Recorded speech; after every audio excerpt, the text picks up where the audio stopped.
তো ভাই কি ভাবছেন?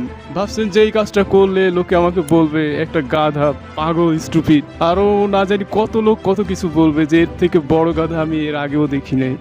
এটাই ভাবছেন তো? তো দেখুন একটা কথা বলি, ব্রেভারি আর স্টুপিডের মধ্যে একটা ফাইন লাইন থাকে বা দেওয়াল। যখনই একটি মানুষকে সাহসিকতা বা রিস্কের মধ্য দিয়ে যেতে হয় তখন না তাকে এই পাগলামি বা স্টুপিডিটি করতে হয়। You have to be crazy from here, okay? আপনাকে আধা পাগল হতে হয়, আপনাকে এমন কিছু করতে হয় যেটা এভারেজ মানুষের কাছে একদমই ইম্পসিবল। এই পৃথিবীতে আজকে যত সাকসেস, মহৎ বা সাহসিকতা লোক দেখবেন তাদের মধ্যেই একটা জিনিসই কমন, সেটা কি জানেন?